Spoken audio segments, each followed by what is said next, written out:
Hello friends, vibrant GS study centre में आपका स्वागत है। अभी जैसा कि आपको पता है कि भारत का भूगोल का टॉपिक चल रहा है, जिसमें समीक्षा अधिकारी और जितनी भी परीक्षाएं निकट में होने वाली है उसी उसी परीक्षाओं को ध्यान में रख करके जो है टॉपिक का अगला क्रम है झील। तो आज हमारा जो टॉपिक है वो झील है। ये भी बहुत ही महत्वपूर्ण टॉपिक है। यहाँ से भी क्वेश्चन, एक दो क्वेश्चन पूछ ले जाते हैं और यूपीएससी से लेकर के जितनी भी परीक्षाएं हैं सब में यहाँ से क्वेश्चन पूछे जाते हैं। तो आइए हम लोग झील के विषय में चर्चा करते हैं कि झील क्या होता है। बहुत ही महत्वपूर्ण टॉपिक है। तो झील के विषय में आप लोग मोटा मोटा ये जान लीजिए कि झील स्थिर पानी का वह भाग होता है जो चारों तरफ से जमीन से घिरा हो। अर्थात इसको आप ऐसे समझ सकते हैं कि ये जैसे मान लीजिए पानी है, ये और पानी जो है चारों ओर जमीन से घिरा हुआ होता है, उसी को झील कहते हैं। तो ये तो समझ में आ गया होगा। अब झील को दो भागों में विभाजित किया गया है। एक तो मानव निर्मित झील है, जिसको कि मानव निर्मित झील या कृत्रिम झील कह सकते हैं, और दूसरा क्या हो सकता है, नेचुरल झील या प्राकृतिक झील। तो प्राकृतिक झील में अब आते हम लोग सबसे पहले अब प्राकृतिक झील की चर्चा करते हैं। तो प्राकृतिक झील भी जो है कई भागों में विभाजित है। इसका वर्गीकरण कई भागों में हुआ है, जिसमें एक है विवर्तनिक झील। तो विवर्तनिक झील के विषय में आप जैसे विवर्तनिक झील हो गया, लैगून झील हो गया, हिमानी झील हो गया, वायु द्वारा निर्मित झील हो गया, डेल्टाई झील हो गया, ज्वालामुखी से क्रिया से निर्मित झील हो गया। तो आइए हम लोग एक एक झील के विषय में चर्चा करते हैं। सबसे पहले हम लोग विवर्तनिक झील की बात करते हैं। विवर्तनिक झील का मतलब ये होता है, इसको इंग्लिश में प्लेट टेक्टोनिक भी कहते हैं, कि प्लेट टेक्टोनिक के द्वारा पृथ्वी की प्लेटें एक दूसरे के अपोजिट सरकती हैं तो पृथ्वी में कहीं कहीं धसाव हो जाता है, कहीं कहीं उभार हो जाता है, कहीं कहीं धसाव हो जाता है।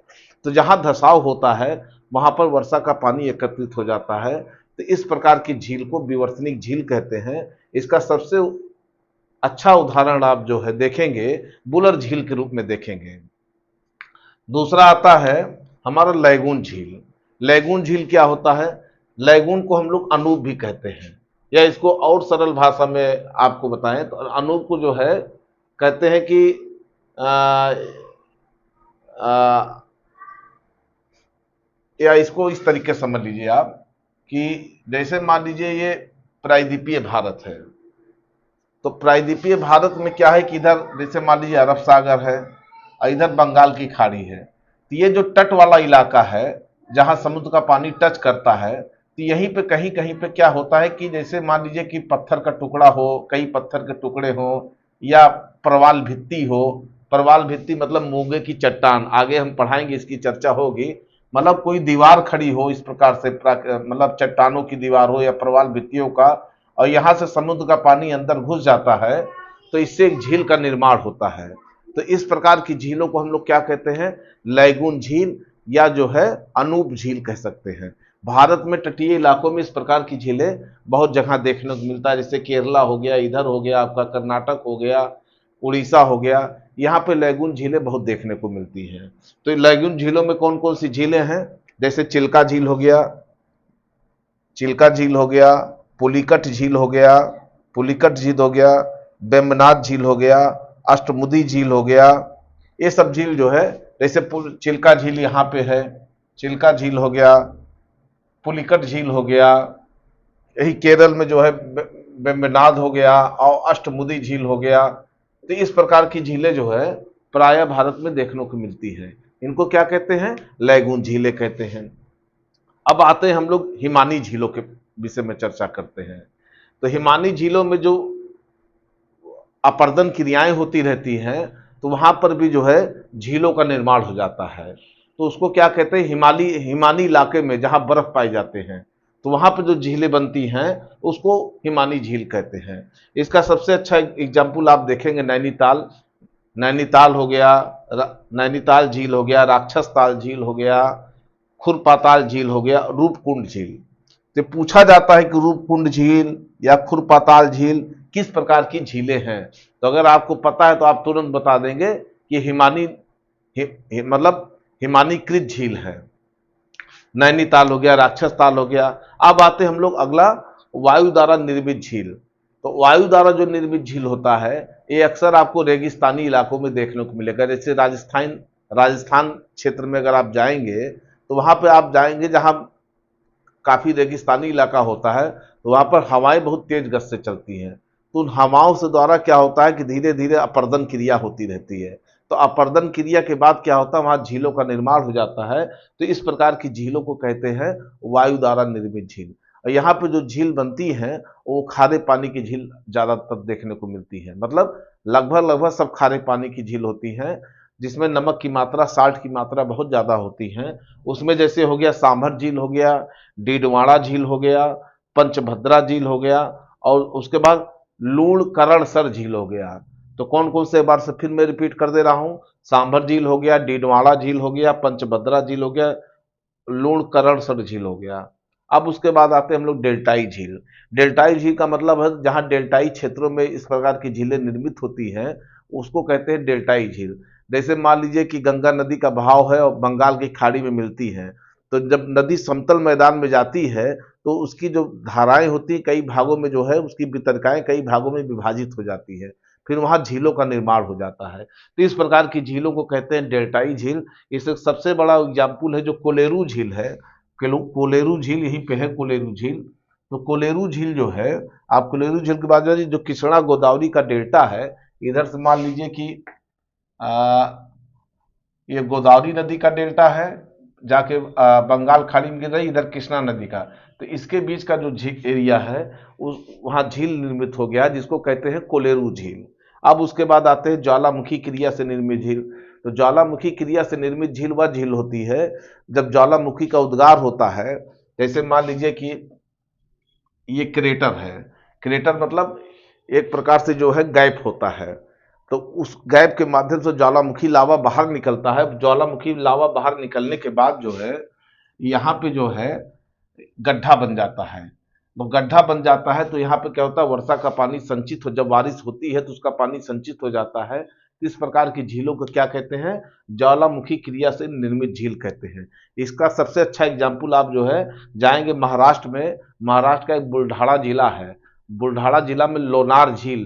तो लोनार झील जो है क्या है, ज्वालामुखी क्रिया से निर्मित झील कहलाता है। अब हम इसके पहले हमने आपको प्राकृतिक झील बताया, अब मानव निर्मित झीलों के विषय में बता दें, जो कृत्रिम झीलें हैं। तो मानव निर्मित झीलें हमने आपको भी बताया था कि इन झीलों का प्रयोग बिजली उत्पादन, सिंचाई के प्रयोग के लिए इन झीलों को बनाया जाता है। तो ये एक प्रकार से बहुउद्देशीय योजनाओं के लिए, मतलब ये झीलें, मतलब कई, इन झीलों से कई योजनाओं की पूर्ति की जाती है। तो उसमें जैसे हो गया गोविंद बल्लभ पंत सागर झील, ये जो है कृत्रिम झील है अर्थात मानव निर्मित झील है। अब प्रश्न ये पूछा जाता है कि, जैसे एक प्रकार से प्रश्न ये पूछा जाता है कि गोविंद बल्लभ पंत सागर प्राकृतिक झील है कि कृत्रिम झील है। दूसरा इसमें ये हो सकता है कि गोविंद बल्लभ पंत सागर झील किस नदी पर बनाया गया है और किस जिले में है, किस राज्य में है। तो देखिए गोविंद पर, इससे कई क्वेश्चन बन जाते हैं। तो गोविंद बल्लभ पंत सागर झील जो है रिहंद नदी पर है, रिहंद नदी पर यह झील बनाया गया है कृत्रिम रूप से। और ये किस, रिहंद नदी पर है, किस जिले में है, उत्तर प्रदेश के सोनभद्र जिले में। उत्तर प्रदेश के सोनभद्र जिले में रिहंद नदी पर गोविंद बल्लभ पंत सागर झील का निर्माण किया गया है। अब उसके बाद देखिए दूसरा क्या है मानव निर्मित झील, एक दूसरा प्रकार का झील है स्टैनले झील। स्टैनले झील कहाँ है, स्टैनले झील तमिलनाडु में पड़ता है। कहाँ पड़ता है, तमिलनाडु में पड़ता है। किस नदी पर है, कावेरी नदी पर है। कावेरी नदी पर ही मेट्टूर बांध है, उसी के पीछे जो है स्टैनले झील का निर्माण किया गया है। इसके बाद आता है पेरियार झील। पेरियार झील किस राज्य में है, केरला में है, केरल में है। केरल में पेरियार झील, वही केरल में ही पेरियार नदी बहती है, पेरियार नदी पर ही जो है पेरियार झील का निर्माण किया गया है। ये किस राज्य में है, केरल में है। उसके बाद आता है गोविंद सागर झील। देखिए दो जगह गोविंद शब्द का प्रयोग हुआ है, नाम आया है। एक गोविंद बल्लभ पंत सागर झील है और एक कौन सा झील है, गोविंद सागर झील। तो दो प्रकार की झीलें हैं, गोविंद बल्लभ पंत सागर झील और दूसरा क्या है, गोविंद सागर झील। तो गोविंद बल्लभ पंत सागर झील रिहंद नदी पर सोनभद्र जिले में है, उत्तर प्रदेश के सोनभद्र जिले में। और दूसरा क्या है, गोविंद सागर झील। गोविंद सागर झील किस नदी पर है? सतलज नदी पर है। सतलज नदी पर ही आपको पहले बताए थे हम, भाखड़ा नागल बांध बनाया गया है। कहाँ पे? हिमाचल प्रदेश के, हिमाचल प्रदेश के सतलज नदी पर भाखड़ा नागल बांध बनाया गया। उसी के पीछे जो है गोविंद सागर झील का निर्माण किया गया है। गोविंद सागर झील का निर्माण किया गया है सतलज नदी पर। उसके बाद एक और महत्वपूर्ण है राणा प्रताप व जवाहर सागर झील। राणा प्रताप व जवाहर सागर झील, ये जो झील बना है ये चंबल नदी पर है। किस नदी पर है? चंबल नदी पर है। और किस राज्य में है? राजस्थान पे है। और इसी चंबल नदी पर एक झील का और निर्माण हुआ है जिसको कहते हैं गांधी सागर झील। गांधी सागर झील, गांधी सागर झील ये भी चंबल नदी पर है। और ये कहाँ पर है? एमपी में है, मध्य प्रदेश में है। एमपी अर्थात मध्य प्रदेश। इसके बाद एक झील और आता है नागार्जुन सागर झील। नागार्जुन सागर झील, नागार्जुन सागर झील किस नदी पर है? ये कृष्णा नदी पर है। कृष्णा नदी पर यह झील बनाया गया है। ये कहाँ पर झील है? ये आंध्र प्रदेश और तेलंगाना के सीमा रेखा पर है। मतलब आंध्र प्रदेश व तेलंगाना की सीमा रेखा पर है, व तेलंगाना की सीमा रेखा पर इस झील का निर्माण किया गया है। तो इस प्रकार से हमने प्राकृतिक झील और कृत्रिम झीलों के विषय में आपको बता दिया, महत्वपूर्ण चीजें बताया है। इसके बाद कुछ और महत्वपूर्ण झीलें हैं जो अक्सर एग्जाम में पूछे जाते हैं, उनको मैं आपको क्रमवार तरीके से बता दे रहा हूं। अब हम लोग जो है कुछ झीलों, विशेष झीलों के विषय में चर्चा करते हैं। जैसे जम्मू कश्मीर राज्य की झीलें हो गई, राजस्थान राज्य की झीलें हो गई। तो इन सब जैसे जम्मू कश्मीर केंद्र शासित प्रदेश है, राजस्थान राज्य, इनकी झीलों की चर्चा करते हैं। देखिए झीलों में दो प्रकार की झीलें होती हैं, एक मीठे पानी की झील होती है और एक जो है खारे पानी की झील होती है। तो जम्मू कश्मीर में प्रायः जो है सभी झीलें लगभग मीठे पानी की झीलें हैं। तो जम्मू कश्मीर में तो ऐसे झीलें बहुत हैं। जो भी चीज़ें बताई जा रही हैं ये सब एग्जाम को ध्यान में रख करके एग्जाम ओरिएंटेड है, वही झीलें बताई जाएंगी जो बार बार एग्जाम में पूछे जाते हैं। तो जम्मू कश्मीर केंद्र शासित प्रदेश में दो झीलें बहुत महत्वपूर्ण हैं। एक झील है बुलर झील और दूसरा क्या है? डल झील। तो बुलर झील जो है ये जो है एक प्रकार की गोखुर झील है। बुलर झील क्या है? गोखुर झील है। और ये सबसे बड़ी चीज है, भारत की सबसे बड़ी मीठे पानी की झील है। बुलर झील जो है, जो जम्मू कश्मीर केंद्र शासित प्रदेश में है, ये भारत की सबसे बड़ी मीठे पानी की झील है। दूसरा क्या है? डल झील के विषय में आइए चर्चा करते हैं। डल झील कहाँ पर है? श्रीनगर में है। और ये भी जो है मीठे पानी की झील है। डल झील भी मीठे पानी की झील है और बुलर झील भी मीठे पानी की झील है। लेकिन इसमें एक नया क्वेश्चन ये बनता है कि अगर पूछेगा कि भारत की सबसे बड़ी मीठे पानी की झील कौन सी है, तो बुलर झील है। अब हम राजस्थान की प्रमुख झीलों के विषय में चर्चा करेंगे। यहां से भी क्वेश्चन पूछे जाते हैं, बहुत ही महत्वपूर्ण झीलों को आपको बताया जा रहा है, जहां से अक्सर क्वेश्चन पूछे जाते हैं। बहुत ध्यान से आप लोग इसको सुनेंगे। जैसे इसमें क्या है? पुष्कर झील। तो पुष्कर झील अक्सर पूछा जाता है, बहुत लोगों को मालूम होगा। कहाँ पे है पुष्कर झील? पुष्कर झील है अजमेर में, अजमेर जिले में। इसका निर्माण कब हुआ था? पुष्कर झील का 12वीं शताब्दी में हुआ था। पुष्कर झील का निर्माण कब हुआ था? 12वीं शताब्दी में। जितने पॉइंट्स बता रहा हूं सब एग्जाम ओरिएंटेड पॉइंट्स हैं। तो 12वीं शताब्दी में निर्माण हुआ था, अजमेर में स्थित है। इसकी क्या विशेषता है? यह कृत्रिम झील है, मानव निर्मित झील है, प्राकृतिक नहीं है, कृत्रिम झील है, मानव निर्मित है। दूसरा क्या है राजस्थान की प्रमुख झील? एक झील है राजसमंद झील। ये देखिए राजसमंद झील है, ये भी बहुत ही महत्वपूर्ण झील है। ये भी कृत्रिम झील है, मानव निर्मित झील है। और ये कहाँ पे है? राजसमंद जिले में पाई जाती है। झील कहाँ पे है? राजसमंद झील में है। तीसरी झील, महत्वपूर्ण झील कौन सी है? नेक्स्ट, नक्की झील। नक्की झील कहाँ है? ये राजस्थान की सबसे ऊंची झील है। नक्की झील राजस्थान की सबसे ऊंची झील है। कहां पे पाई जाती? माउंट आबू में। माउंट आबू किस जिले में है? सिरोही जिले में है। देखिए माउंट आबू सिरोही जिले में है। फिर राजस्थान की कुछ अन्य झीलें हैं जो अक्सर पूछी जाती हैं, जैसे डीडवाना झील हो गया, उदय सागर झील हो गया। इस प्रकार से जो है राजस्थान की प्रमुख झीलें हो गई। अब कुछ अन्य महत्वपूर्ण झीलों से हम आप लोगों को चर्चा करा दें, जहां से अक्सर क्वेश्चन। अब हम लोग जो है अन्य झीलों के विषय में चर्चा करते हैं, जो महत्वपूर्ण झीलें हैं। जैसे लोकटक झील हो गया, पुलिकट झील हो गया, वेम्बनाथ झील हो गया और चिल्का झील। अभी शुरुआत में हमने इन झीलों के विषय में बताया था कि कौन सी मानव निर्मित झीलें हैं, कौन सी नेचुरल झीलें या प्राकृतिक झीलें हैं। तो इन झीलों के विषय में आइए चर्चा करें, यहाँ से भी क्वेश्चन पूछा जाता है। देखिए लोकटक झील जो है, लोकटक झील कहाँ किस राज्य में है? ये नॉर्थ ईस्ट, भारत का जो नॉर्थ ईस्ट वाला एरिया है, उत्तर पूर्व राज्यों वाला एरिया है, वहीं पे मणिपुर राज्य है। ये मणिपुर राज्य में है। कहाँ पे है लोकटक झील? मणिपुर राज्य में है। ये जो नॉर्थ ईस्ट की सबसे बड़ी मीठे पानी की झील है। लोकटक झील जो है उत्तर पूर्वी राज्यों की सबसे बड़ी मीठे पानी की झील है। तो एक प्रकार से क्वेश्चन ये बन गया। इसमें सबसे एक पॉइंट और बहुत महत्वपूर्ण है, इसी झील को तैरता हुआ झील भी कहते हैं। और इसी झील पर जो है केबुल लामजाओ नेशनल पार्क है। केबुल लामजाओ नेशनल पार्क है। ये अक्सर परीक्षा में पूछा जाता है। किस झील पर है? लोकटक झील पर है। ये तैरता हुआ नेशनल पार्क है। किस राज्य में है? मणिपुर में है। और इस झील की एक खासियत और है, यहाँ पे जो है संगाई हिरण का प्राकृतिक आवास भी है। संगाई हिरण का प्राकृतिक आवास भी है। अब आते हम लोग पुलिकट झील के विषय में चर्चा करते हैं। पुलिकट झील जो है कहाँ पर स्थित है? आंध्र प्रदेश और तमिलनाडु की सीमा रेखा पर स्थित है। पुलिकट झील जो है आंध्र प्रदेश और तमिलनाडु की सीमा रेखा पर स्थित है। मतलब ये झील जो है, इस झील का कुछ भाग तमिलनाडु में है ज्यादातर भाग, और कुछ भाग जो है आंध्र प्रदेश में पड़ता है।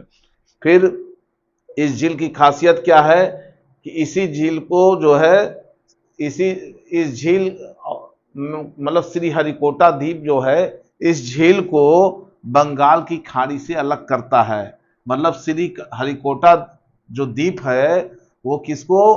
पुलिकट झील को बंगाल की खाड़ी से अलग करता है। और इसी श्रीहरिकोटा द्वीप पर ही जो है सतीश धवन अंतरिक्ष केंद्र भी स्थित है।